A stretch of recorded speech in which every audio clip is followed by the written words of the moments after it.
জনাব ফারুক, আপনি জানেন যে এর আগে রোহিঙ্গারা বাংলাদেশে যখন প্রবেশ করে একজন রোহিঙ্গাও ভারতে প্রবেশ, কোনো সীমান্ত দিয়ে ভারতে প্রবেশ করতে হবে, সকল রোহিঙ্গা বাংলাদেশের অভ্যন্তরে। বাংলাদেশ কি বিকামে ডাম্পিং স্টেশন বা ডাম্পিং জোন হচ্ছে? ওই আগের কথাই, যে দেশে গণতন্ত্র থাকে না, যে দেশে নির্বাচিত সরকার থাকে না, যে দেশে গণতান্ত্রিক পরিবেশ থাকে না, যে দেশে স্বৈরাচারী কায়দা রাষ্ট্র পরিচালিত হয়, যে দেশে ঘুষ দুর্নীতি স্বজনপ্রীতি বেড়ে যায়, সে দেশে এই অবস্থা হয়।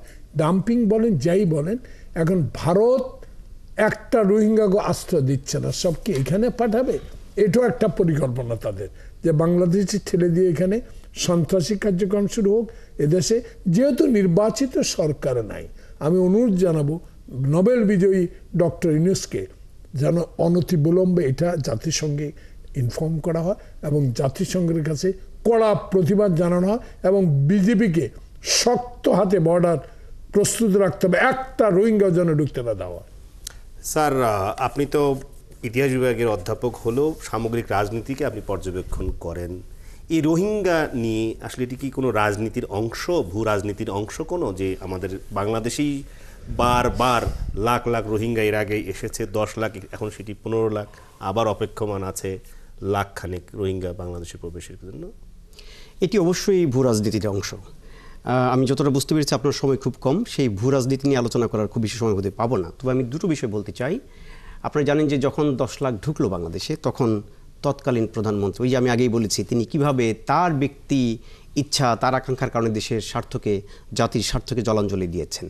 তিনি কি ঘোষণা দিয়েছিলেন যে 17 কোটি মানুষকে তিনি খাওয়াতে পারেন, 10 লাখকেও খাওয়াতে পারবেন। এবং এর পেছনে একটি উদ্দেশ্য ছিল কি, শান্তিতে নোবেল পাওয়া। দেখুন, শান্তিতে নোবেল পাওয়ার লোভে তিনি জাতির জন্য, দেশের জন্য কত বড় একটা বিপদ ডেকে এনেছেন।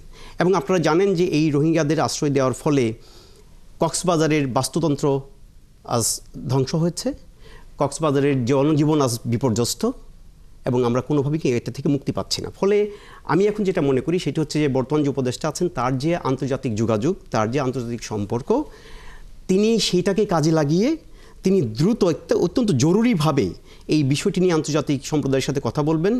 যেমনটি শ্রদ্ধেয় জনাব ফারুক উনি বলেছেন যে জাতিসংঘে এটা নিয়ে যাওয়া, এবং জাতিসংঘ কেন এই যে রোহিঙ্গাদের বিপন্নতা, এরপরও জাতিসংঘ কেন নীরব থাকবে, জাতিসংঘ কেন শান্তিরক্ষী বাহিনী প্রেরণ করবে না। ফলে আমাদের প্রধান উপদেষ্টার উচিত আন্তর্জাতিকভাবে এটাকে নিয়ে যাওয়া এবং জাতিসংঘকে কড়া বার্তা পাঠানো যে আপনারা ইমিডিয়েটলি এখানে শান্তিরক্ষা মিশন পাঠান এবং এই রোহিঙ্গা জনগোষ্ঠীকে শান্তিরক্ষা মিশন কি মিয়ানমারে পাঠাবে? এক্স্যাক্টলি। আপনি আফ্রিকাতে বিভিন্ন জায়গায় মানুষ পাঠিয়ে যায়, কেন এখানে কেন পাঠাচ্ছেন? এত অত্যাচার কারণটা কি?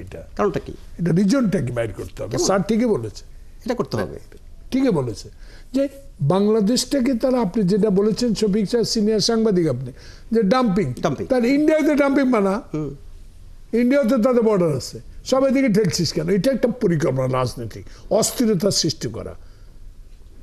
আমাদের প্রধান উপদেষ্টা কিন্তু পারেন এটা চাইলে, তার যে আন্তর্জাতিক যোগাযোগ, না আন্তর্জাতিক যোগাযোগ ক্ষেত্রে ডক্টর ইউনূস একজন পপুলার, এক্স্যাক্টলি। আমরা তাকে সমর্থন দিয়েছি কেন? আমরা এই জন্য দিই, সততার দৃষ্টান্ত সে পৃথিবীর ইতিহাসে।